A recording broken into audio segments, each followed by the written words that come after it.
بالله من شرور أنفسنا ومن سيئات أعمالنا من يهده الله فلا مضل له ومن يضلل فلا هادي له وأشهد أن لا إله إلا الله وحده لا شريك له وأشهد أن سيدنا محمدا عبده ورسوله أما بعد فإن خير الحديث كتاب الله وخير الهدي هدي محمد صلى الله عليه وسلم وشر الأمور محدثاتها وكل محدثة بدعة وكل بدعة ضلالة وكل ضلالة في النار.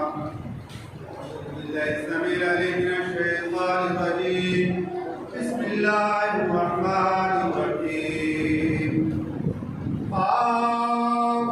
والقرآن المجيد بل عجبوا أن جاءهم منذر فقالوا كافرون هذا شيء جديد أإذا متنا كنا ترابا ذلك رجل بعيد قد علمنا ما تنقص الأرض منهم عندنا كتاب حفيظ بل كذبوا بالحق لما جاءهم رسلهم في أمر قريب أفلم ينظروا إلى السماء فوقهم كيف بنيناها وزيناها وما من فروج والأرض مددناها وألقينا فيها رواسي وأنبتنا فيها من كل زرع بهيج تبصرة وذكرى لكل عبد منيب ونزلنا من السماء ماء مباركا فأنبتنا عليه جنات وحب والنخل باسقات له نضير رزقا للعباد وحيينا في حمزة الميت كذلك الخروج كذبت قومهم قوم نوح وأصحاب وثمود وعاد وفرعون ولوط وأصحاب الأيكة وقوم تبع كل كذب الرسل فوعيد أفاعين بالخلق الأول وتقبل بالخلق الجديد. قال الله تبارك في كلام الحديث والقرآن الحميد ما أصاب من مصيبة إلا بما كسبت أيديكم.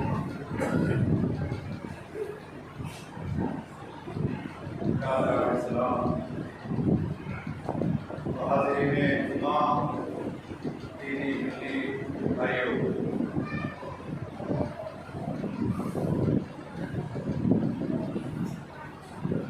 ہمیں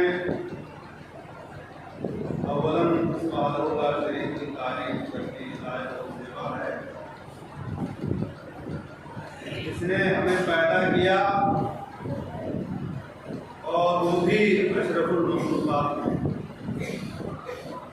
اور پیدا کرنے کے بعد ہمیں بیکار نہیں چھوڑا بلکہ ہماری زندگی کی نشو و نما کے لیے طرح طرح کی نعمتوں سے نوازا، اور یہیں پر بس نہیں کیا بلکہ ہماری رشد ہدایت کے لیے نبیوں کا سلسلہ جاری کیا، اور سب سے بڑی نعمت سے جو نوازا ہوئے کہ اللہ کے نبی کو سب سے آخر میں بھیجا اور ہمیں ان کا امتی ہونے کا شرف حاصل ہو. سلام نازل ہو اس ہستی اقدس پر جن کا نام نامی اسم گرامی محمد صلی اللہ علیہ وسلم ہے، جنہوں نے ہماری رشد ہدایت کے لیے طرح طرح کے مسائل و آلام برداشت کیے، اور اللہ تبارک تعالیٰ کے فرامین کو بعنوان ہم تک پہنچایا. ہمیں ایسے نبی ایسے رسول پر لاکھوں کروڑوں درود و سلام بھیجنا چاہیے. اللہم صلی اللہ علیہ وسلم. خطبہ مسنونہ کے درمیان ہم نے قرآن حدیث کی ایک چھوٹی سی آیت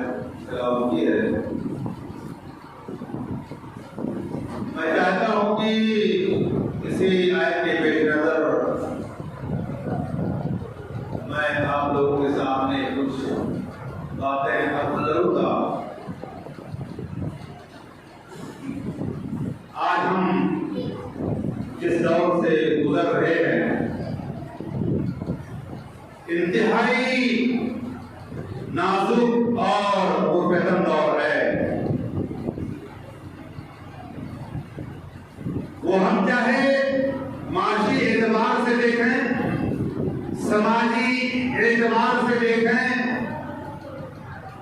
یا سیاسی اعتبار سے دیکھیں, کیا ہم لوگوں نے کبھی غور کیا کہ حالات پیدا کیوں ہوئے؟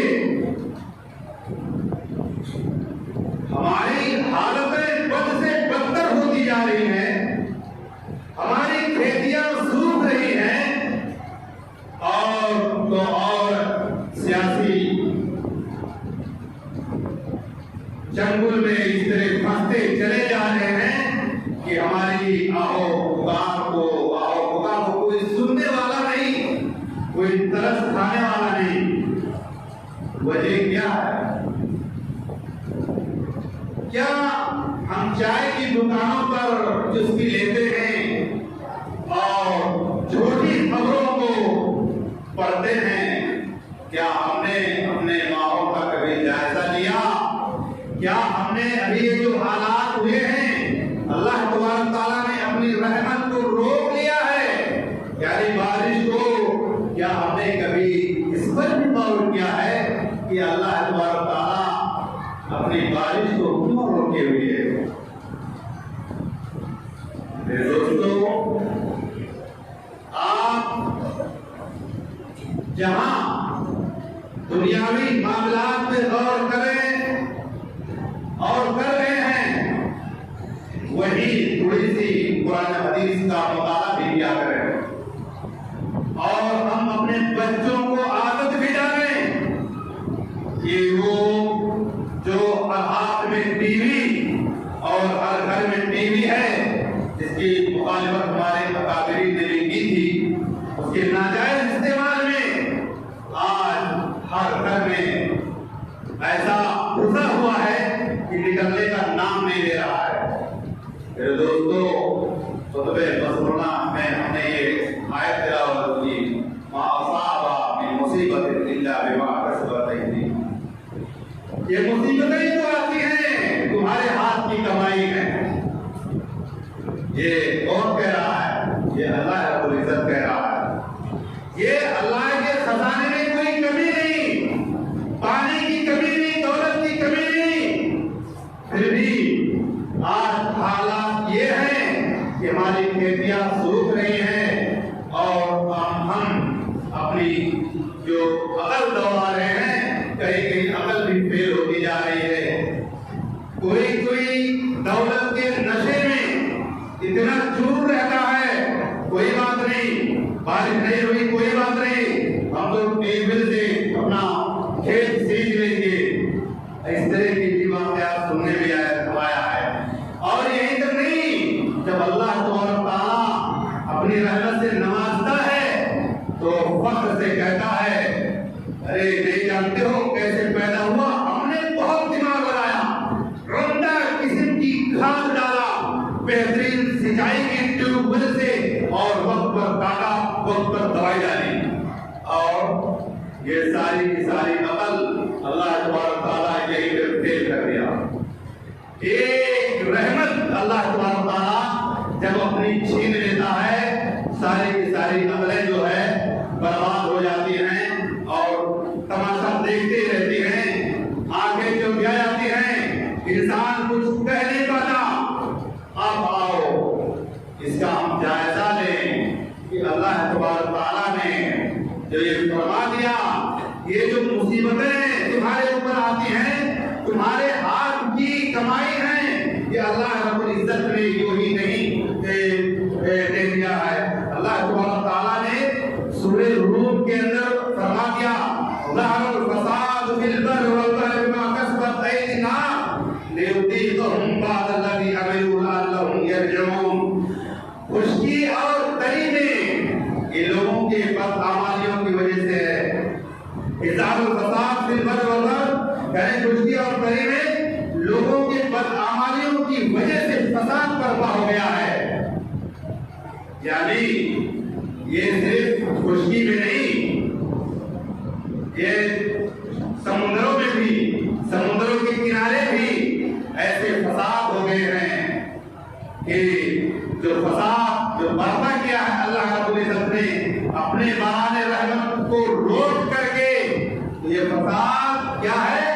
کہہ رہا ہے یہ فساد ہم نے نہیں کیا ہے، جو بما کسبت ایدی الناس، یعنی لوگوں کے ہاتھ کی کمائی ہے، ہم نے کچھ نہیں کیا ہے، یہ تمہارے کرتوت کا نتیجہ ہے۔ اس کے بعد کہا لِيُذِيقَهُمْ بَعْضَ الَّذِي عَمِلُوا لَعَلَّهُمْ يَرْجِعُونَ، اس لیے کہ انہیں ان کے بعد کرتوتوں کا مزہ انہیں چکھائے تاکہ وہ لوگ اس پہ غور و فکر کریں، یعنی ہدایت پہ لوٹ آئیں۔ اس سے پتہ یہ کیا چلتا ہے کہ جو اللہ تبارک تعالیٰ بارش کو روکتا ہے، اپنی رحمت کو روکتا ہے، ہمارے مالوں میں کمی کرتا ہے، ہمارے مویشیوں میں کمی کرتا ہے، ہماری اولاد میں کبھی کمی کر دیتا ہے، یہ نتیجہ کیا ہے؟ نتیجہ اس بات کا ہے کہ جو ہم دن رات اپنے پیر سے، اپنے ہاتھ سے، اپنے آنکھ سے، اپنی زبان سے کماتے ہیں، اسی کا نتیجہ اللہ رب العزت دے رہا ہے، اور ہمیں توفیق بھی نہیں ہوتی کہ ہم اس نتیجے پر غور کریں کہ اس کا حل کیا ہے۔ اس کا حل بھی بتایا اللہ رب العزت نے کہ یہ جو ہم تمہیں دے رہے ہیں نا، یہ مصیبتوں میں جو جگڑ رہے ہیں، یہ ہم تمہیں چکھا رہے ہیں کا مزہ، تاکہ تم سدھر جاؤ، اور اگر سدھرو گے نہیں تو ہم ایسے چکھاتے ہی رہیں گے اور تم دیکھتے ہی رہو گے۔ دوسری جگہ پہ اللہ رب العزت نے فرما دیا فَقُلْ تُسْتَغْفِرُ رَبَّكُمْ إِنَّهُ كَانَ غَفَّارًا، یعنی حضرت نوح علیہ السلام کی قوم اتنی سرکش قوم تھی اور اتنی سرکش بات کو ماننے کے لیے تیار نہیں تھی، تو ان کا تذکرہ کیا کہ انہوں نے کہا کہ تم اپنے گناہوں کی بخشش اور مغفرت مانگو، امید ہے کہ اللہ تبارک تعالیٰ تمہارے گناہوں کو بخش دے۔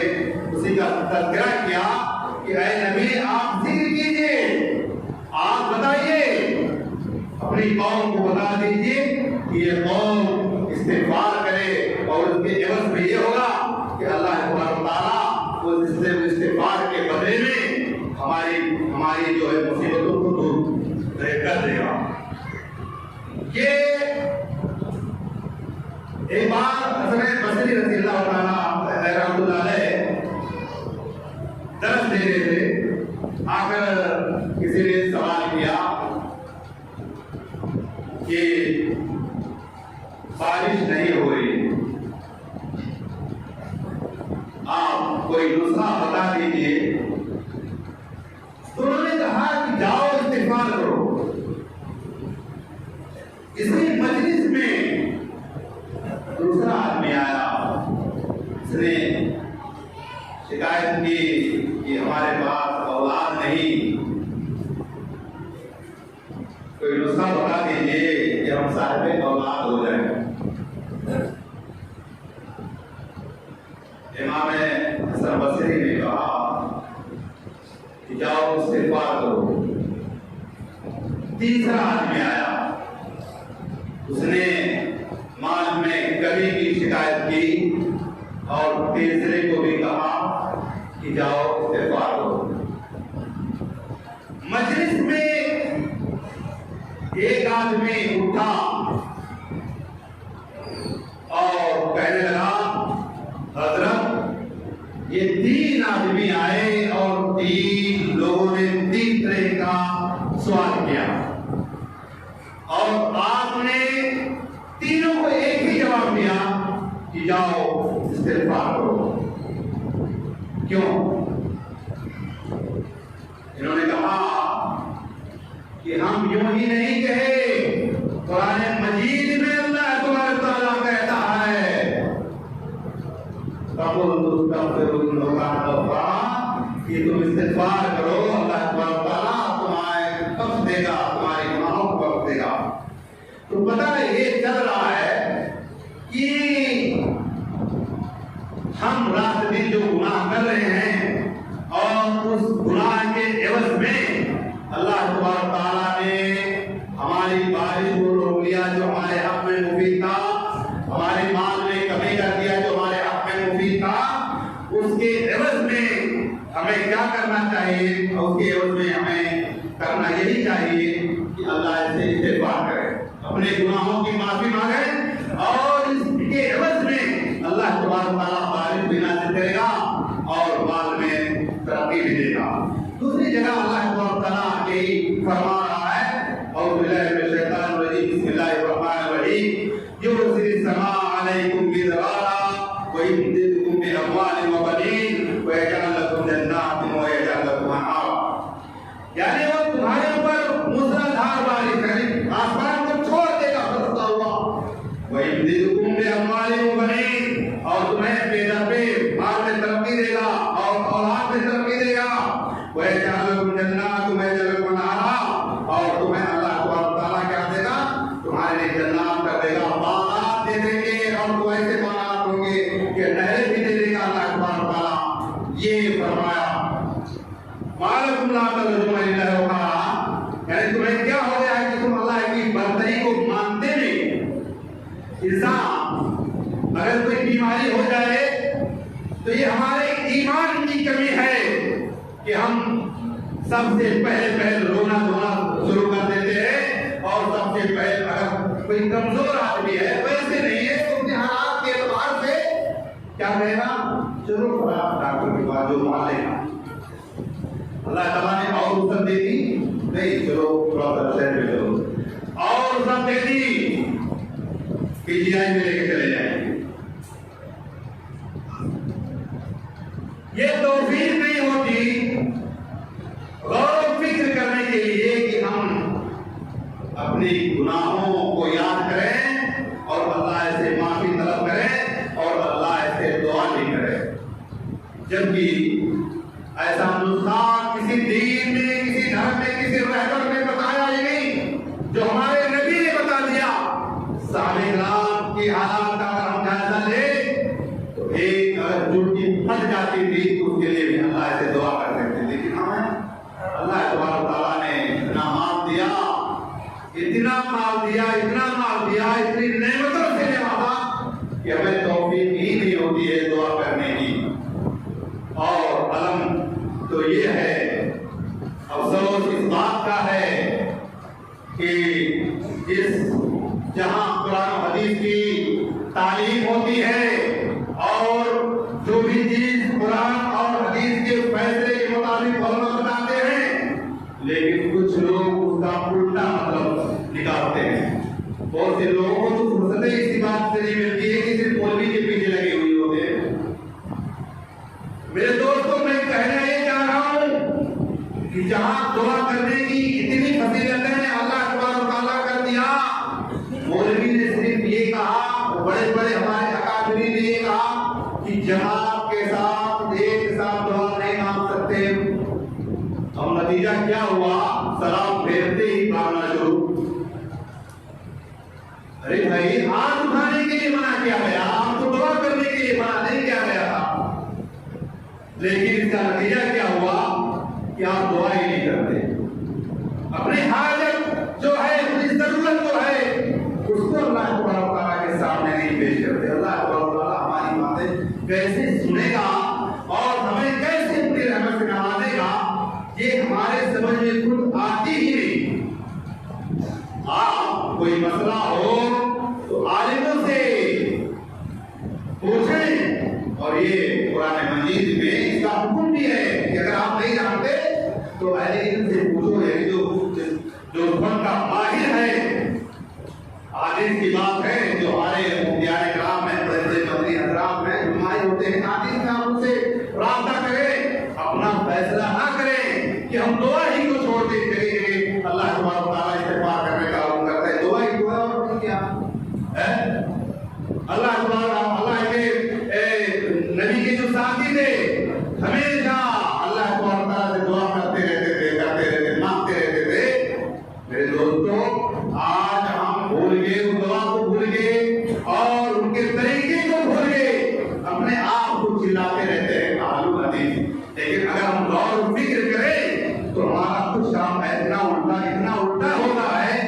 کہ ہمارے بات سمجھ میں آتی نہیں۔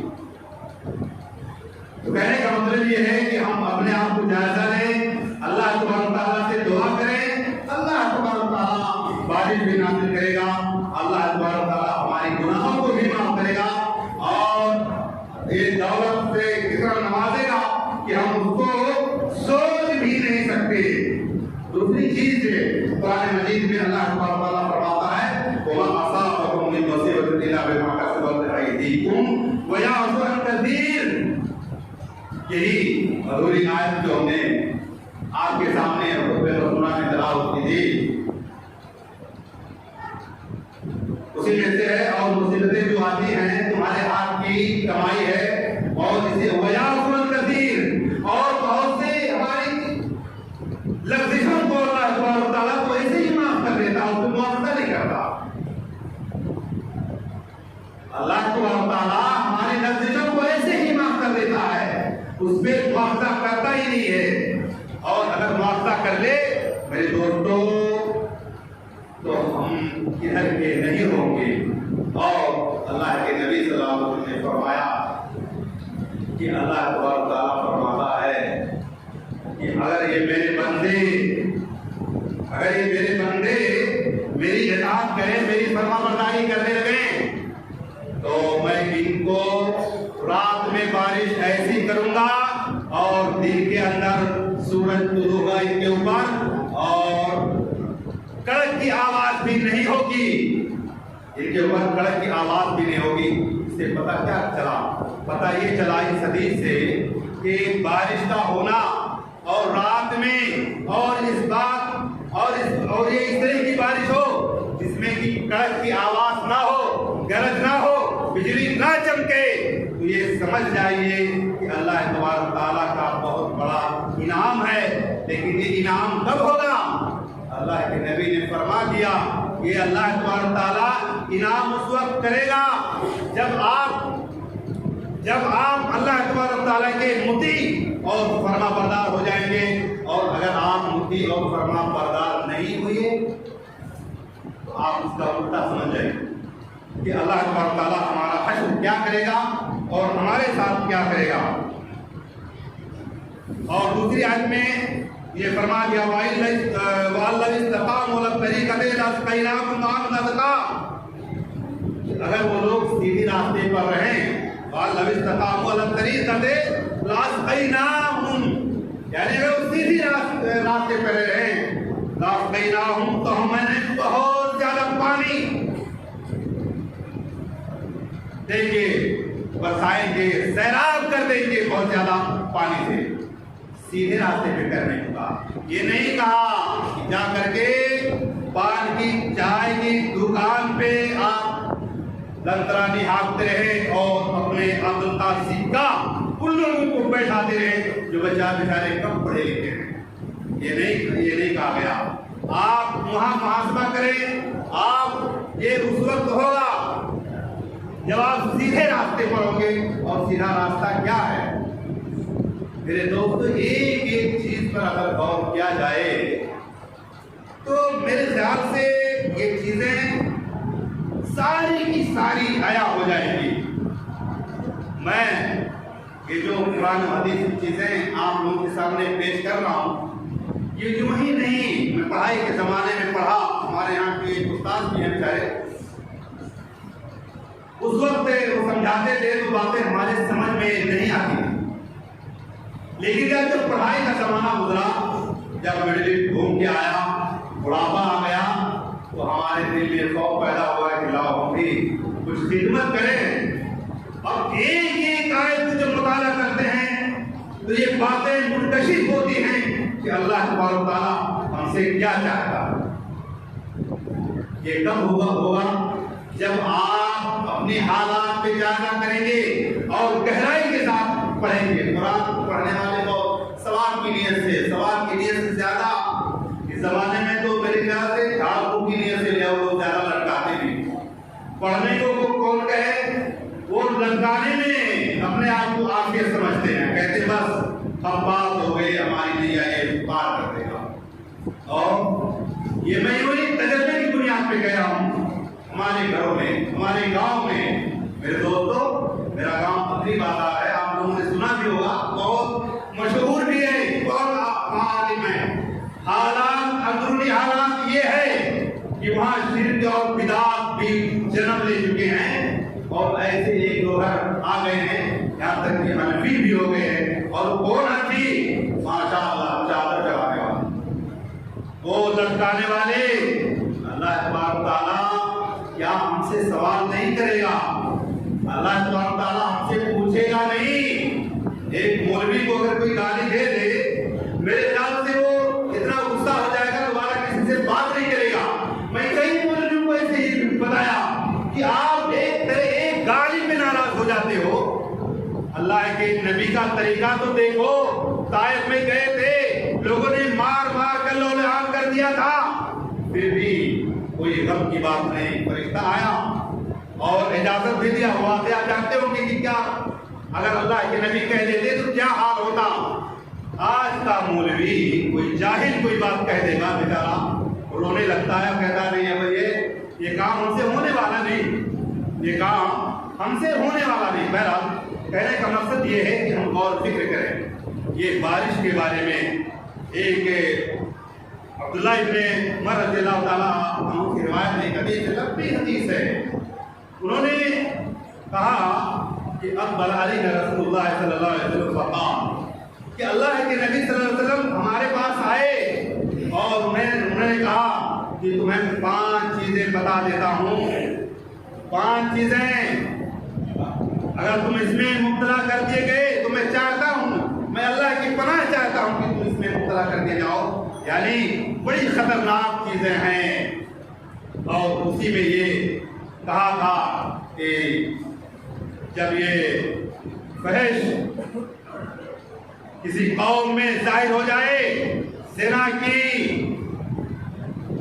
کثرت ہو جائے اور اعلانیہ زنا ہونے لگے، تو اللہ تبارک تعالیٰ طاعون جیسی بیماری پیدا کرتا ہے. اور ایسی بیماری کو پیدا کر دے گا کہ تم لوگوں نے اپنے اسلاف میں کبھی دیکھا بھی نہیں ہوگا. کیا یہ کورونا ہمارے سر سے گزرا کہ نہیں؟ یہ بیماری آپ نے کہیں کبھی سنی؟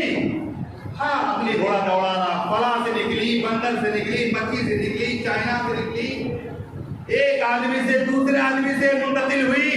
لیکن غور تو کرو کہ اللہ کے نبی نے کیا کہا کہ جب زنا کی کثرت ہو جائے گی، اعلانیہ زنا ہوگا، تو اللہ تبارک تعالیٰ ایسی بیماری کو جنم دے گا کہ آپ کا عقل ٹھکانے لگا دے گا. آپ کے اسلاف نے کبھی سنا نہیں تھا. کیا آپ نے سنا؟ کسی نے نہیں سنا. جو انگلش ڈکشنری کا مطالعہ کرتے کورونا وائرس کے بارے میں پڑھتے تو رہے ہوں گے، لیکن ان کا بھی دماغ نہیں گیا ہوگا کہ یہ کتنی خطرناک بیماری ہے. اور یہ بھی فرمایا اسی حدیث میں، لمبی حدیث ہے، بس 2 منٹ لوں گا آپ سے. کہا اللہ کے نبی نے کہ جب جس قوم میں زکوٰۃ دینا بند ہو جاتا ہے تو اللہ تبارک تعالیٰ اپنی بارش کو روک لیتا ہے. اور یہ بھی فرمایا اگر یہ چوپائے نہ ہوتے تو اللہ تبارک تعالیٰ اپنی بارش کو روک دیتا.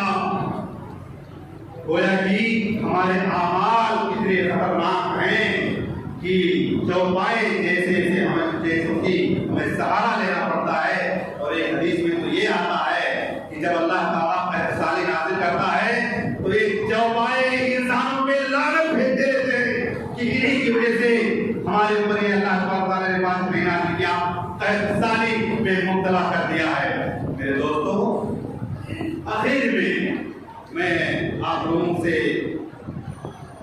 یہ گزارش کروں گا کہ ہم اپنے اعمال کا جائزہ لیں، اپنے بچوں کو دیکھیں کہ ہمارا بچہ اگر موبائل لیا ہے، اینڈرائڈ موبائل، اور پیسے کی نشے میں میرے دوستوں ایسے لوگ ہیں 10 سال کے بچے کو موبائل دے دیتے ہیں. میں آپ کو ایک باریک چیز بتاتا ہوں، جس نے موبائل کو ایجاد کیا وہ اپنے بچے کو موبائل کب تک نہیں دیا؟ 12 کلاس پاس ہو گیا، گریجویشن کرنے کے بعد تب کیا دیا؟ سارا فیس دیا اس زمانے میں. یعنی وہ بٹن سیکھنے کے لیے، موبائل لگانے کے لیے بھی نہیں دیا کہ بیٹا لو تم بات کرو. یہ ہے. اور جہاں اسلام فضول خرچی سے منع کرتا ہے اور جس کے ہم نہیں منع کیا جاتا ہے وہ عمل کر رہا ہے، ہمارے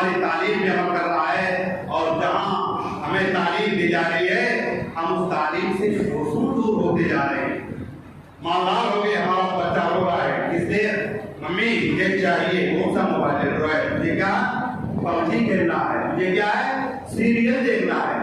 ارے میرے دوستو، یہ گناہ ایسے ہیں کہ بچے ناکارہ ہو جائیں گے آپ کے کسی موبائل کے چلتے، کچھ نہیں پڑھیں گے۔ آج ہم پڑھا رہے ہیں، ابھی رمضان کے بعد سے ہم نے اپنا سلسلہ شروع کیا، پتہ یہ چلا تعلیم انتہائی خراب۔ ہم نے اپنے بچے کا جائزہ لیا، میرا بچہ بھی ابھی شعبے میں ڈالا ہوں، ایک بچہ گیا BA کرنے کے لیے، انتہائی ناکارہ ہے۔ یہ میں اپنی بات بتا رہا ہوں۔